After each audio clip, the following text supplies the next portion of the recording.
अगर कल अचानक वर्ल्ड वॉर जैसी न्यूज आ जाए तो सबसे पहले लोग क्या करेंगे?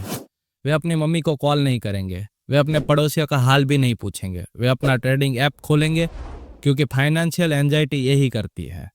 यह आपकी हर फीलिंग्स को हाईजैक कर लेती है और आपको महसूस कराती है कि आपको अभी तुरंत कुछ करना चाहिए। और ज़्यादातर लोग वही करते हैं, पैनिक में सेल। लेकिन उसी समय कोई और इन्वेस्टर कुछ ऐसा कर रहा होता है जो बाहर से देखने पर पूरी तरह गलत लगता है। वह खरीद रहा होता है, रैंडम तरीके से नहीं, बल्कि उस पैटर्न के आधार पर जो इतिहास में बार बार दिखाता आया है। कौन चाहता है कि आप पैनिक में अपने स्टॉक सेल करें? वे फॉरेन गवर्नमेंट्स भी नहीं है, वे हेज फंड्स भी नहीं है, वे है फाइनेंशियल मीडिया। और यह कॉन्स्पिरेंसी नहीं है, यह एक बिजनेस मॉडल है। जब जियोपॉलिटिकल टेंशन बढ़ती है, न्यूज़ व्यूअरशिप बढ़ती है, एंगेजमेंट बढ़ता है, एड रेवेन्यू बढ़ता है। आप जितना डरते हैं उतनी देर न्यूज़ देखते हैं, और जितनी देर देखते हैं उतना पैसा फाइनेंशियल मीडिया को मिलता है। इसीलिए हेडलाइन आती है मार्केट क्रैश, जबकि मार्केट सिर्फ 1% गिरा होता है। अब मिलिए दो इन्वेस्टर्स है, सोनू और टीना। दोनों के पास लगभग 10 लाख का पोर्टफोलियो है। दोनों एसआईपी करते हैं और दोनों निफ्टी इंडेक्स फंड में इन्वेस्टमेंट करते हैं। फिर अचानक न्यूज आती है, वॉर टेंशन बढ़ रही है। सोनू 3 घंटे न्यूज देखता है और सुबह सुबह पैनिक में अपने सारा इन्वेस्टमेंट बेच देता है। अब टीना क्या करती है? टीना एक डेटा पॉइंट देखती है। भारत के पिछले टकराव में स्टॉक मार्केट ने पैनिक जरूर दिखाया, लेकिन जल्दी रिकवर भी किया। Example, Kargil war 1999। वॉर शुरू होने से पहले मार्केट गिरा, लेकिन वॉर के दौरान निफ्टी लगभग 37% ऊपर और सेंसेक्स भी टेंशन के दौरान लगभग 33% गेन कर गया। टीना टीवी बंद करती है और काम पर चली जाती है। असली सच इतिहास बताता है, वॉर के समय मार्केट्स मरते नहीं है, वे सिर्फ गिरते हैं, पैनिक करते हैं, फिर रिकवर करते हैं।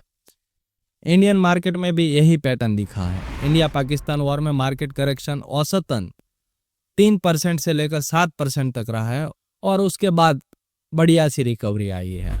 मार्केट क्यों रिकवर करता है? क्योंकि वॉर इकोनॉमी में सरकार मैसिवली खर्च करती है, डिफेंस इक्विपमेंट में, फ्यूल, लॉजिस्टिक्स, इंफ्रास्ट्रक्चर, और यह पैसा जाता है कंपनीज की अर्निंग्स में। सबसे ज्यादा नुकसान किसे होता है? उन इन्वेस्टर्स को जो पैनिक में मार्केट बेच देते हैं, कैश में बैठ जाते हैं और रिकवरी मिस कर देते हैं।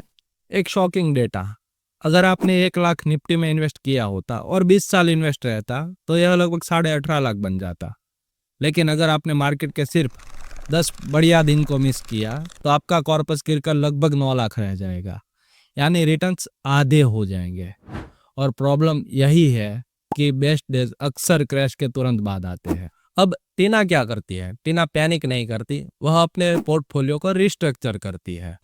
सबसे पहले वो कम से कम 6 महीने के खर्च जितना पैसा एक सुरक्षित जगह पर रख देती है, जैसे सेविंग अकाउंट हो गया, लिक्विड फंड, और घर में थोड़ा कैश, ताकि अगर क्राइसिस आ जाए तो उसको अपने इन्वेस्टमेंट बेचने की जल्दी ना आ पड़े। नंबर 2, भारत में जब भी क्राइसिस आता है तो अक्सर गोल्ड की डिमांड बढ़ जाती है और कई बार रुपये भी कमजोर हो जाता है। इसलिए पोर्टफोलियो में लगभग 10 से 15% गोल्ड रखना एक अच्छा एज भी माना गया है। नंबर 3, जियोपॉलिटिकल टेंशन के समय सरकार डिफेंस पर ज्यादा खर्च करती है और डिफेंस कंपनी को नए ऑर्डर मिलने लगते हैं। नए ऑर्डर के साथ उनकी अर्निंग भी बढ़ती है। नंबर 4, वॉर का मतलब होता है ऑयल सप्लाई का रिस्क बढ़ना, और जब सप्लाई रिस्क बढ़ता है तो एनर्जी प्राइसेस अक्सर स्पाइक कर जाते हैं। इससे एनर्जी कंपनी को ज्यादा फायदा होता है। नंबर 5, लोग कुछ चीजें खरीदना कभी नहीं छोड़ते, जैसे टूथपेस्ट हो गया, फूड, शॉप और बेसिक ग्रोसरीज, जो हमारी डेली नीड है। इसलिए ऐसी कंपनीज रिलेटिवली स्टेबल रहती है। अब सबसे बड़ा रूल याद रखिए, अपने कोर इंडेक्स फंड कभी मत बेचिए।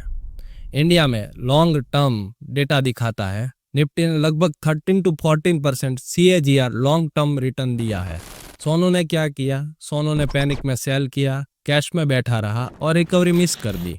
उसका 10 लाख का पोर्टफोलियो कुछ साल बाद करीब 12 लाख का ही बनता है।